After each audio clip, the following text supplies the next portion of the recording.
प्रणव ध्वनि। ओम।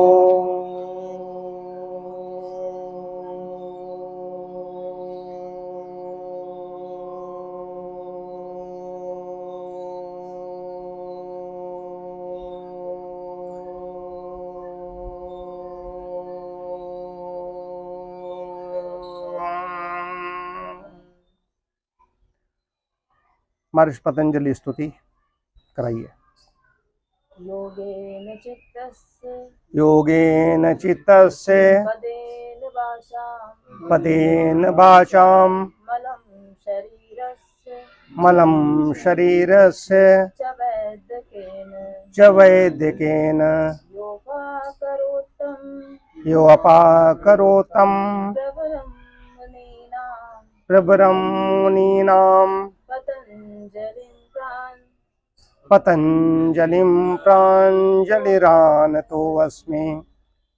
योगेन चित्तस्य पदेन वाचां मलं शरीरस्य च वैद्यकेन योऽपाकरोतं प्रवरं मुनीनां पतंजलिं प्राञ्जलिरानतोऽस्मि। योगेन चित्तस्य पदेन वाचां मलं शरीरस्य च वैद्यकेन योऽपाकरोतं प्रवरं मुनीनां पतंजलिं प्राञ्जलिरानतोऽस्मि। योग साधना करने से पहले महर्षि पतंजल की स्तुति करें। उससे पहले सबसे पहले प्रणव ध्वनि, तत्पश्चात महर्षि पतंजल की स्तुति। उनकी स्तुति नहीं करोगे, योग दर्शन पढ़ रहे हैं, उनका योग दर्शन है, कोई स्तुति करता नहीं तो साधना कैसे फलीभूत होगी। एक चीज। दूसरी चीज है कि जो योग दर्शन की कक्षा चल रही है उसमें पहला सूत्र है योगानुशासनम। अथ योगानुशासनम से प्रारंभ करते हैं। तो उसका योग का अनुशासन जो परंपरा से चला आ रहा है, शासन अनुशासन में अंतर होता है। जो परंपरा से चीज चली आ रही है उसको सूत्रबद्ध कर रहे हैं महर्षि पतंजल। पहला सूत्र है अथ योगानुशासनम। दूसरा है योगश्चित्त वृत्ति निरोधः। हर एक की जो चित्त वृत्तियां हैं उनका निरोध हो जाना ही योग कहा गया है। लेकिन जो चित्त की भूमि है अलग अलग कैसी कैसी रहती हैं, क्षिप्त, मूढ़, विक्षिप्त, एकाग्र और निरुद्ध। एकाग्र और निरुद्ध में योग रहता है, उससे पहले योग नहीं रहता। समाधि पांचों भूमियों में रहती हैं। अब देखो आप सबकी भूमि कैसी कैसी है, किस मनोभूमि में विचरण कर रहे हो, आपके अंदर मन, आपकी चित्त कैसा है, किस भूमि पर है, ये बता रहा है कि चित्त के निर्माण में सत्व की प्रधानता है। योगश्चित्त वृत्ति निरोधा, सत्व की प्रधानता है। तो इसमें कहा है कि जब क्षिप्तावस्था किसे कहा गया है, परंतु उसमें रजोगुण तमोगुण भी मिश्रित रहते हैं। सत्व की प्रधानता है चित्त के निर्माण में, लेकिन इसमें रजोगुण तमोगुण भी मिश्रित रहते हैं।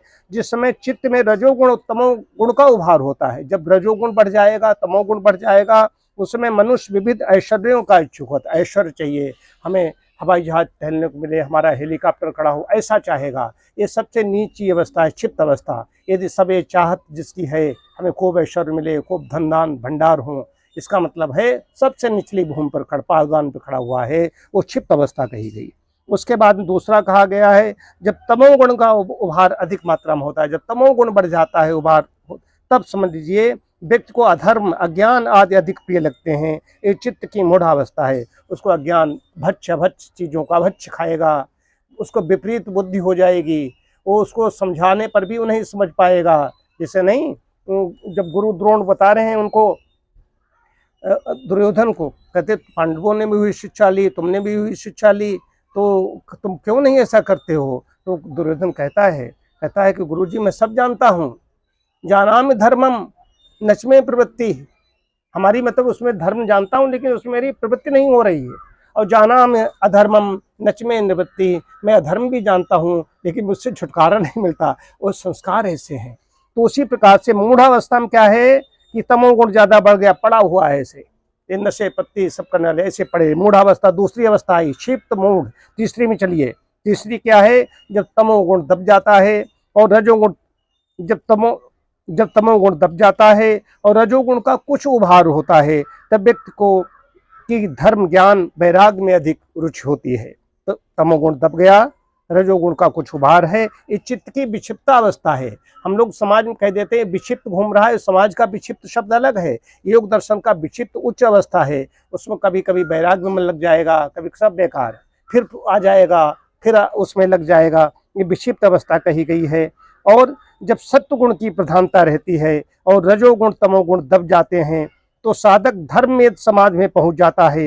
इस अवस्था को योगी लोग परम प्रसंख्यान के नाम से कहते हैं। इस समाज में पदार्थ का स्वरूप अच्छे प्रकार से परिज्ञात होता है। ये चित्त की एकाग्र अवस्था है। एकाग्र अवस्था ये सबसे बड़ी, इसी में समाज, इसी में योग कहा गया। योग का मतलब ये नहीं पीछे, योग जब तक एकाग्र नहीं हुए हो तब तक नहीं। फिर आगे कहते हैं ये विविध परिवर्तन चित्त में होते हैं, जीवात्मा में नहीं। चित्त की चंचल जीवात्मा तो इससे निर्लिप्त है, क्योंकि चित्त परिवर्तनशील है, वो उत्पन्न होता है और नष्ट भी हो जाता है। जीवात्मा अपरिवर्तनशील है, न उत्पन्न होता है न नष्ट होता है। धर्म में समाधि के समय बुद्धि का और जीवात्मा का पृथक पृथक स्वरूप ज्ञात रहता है। इस नाम का विवेक ख्यात है, ये सत्व गुणात्मक है।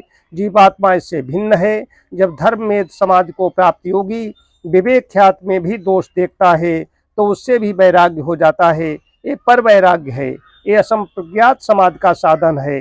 पर वैराग्य से चित्त की समस्त वृत्तियों का निरोध हो जाता है और असंप्रज्ञात समाधि की सिद्धि हो जाती है।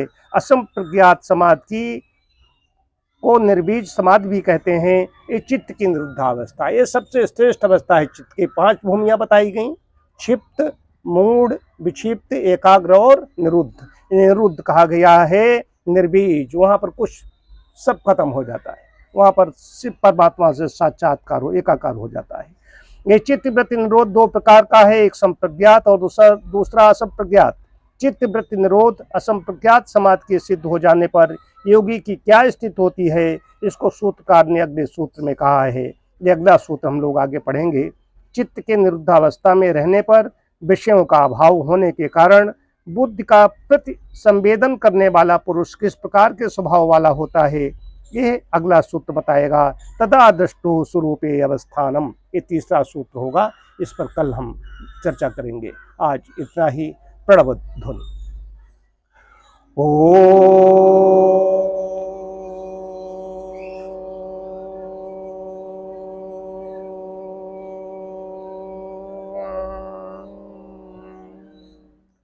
ओम शांति शांति शांति। सभी को नमस्ते।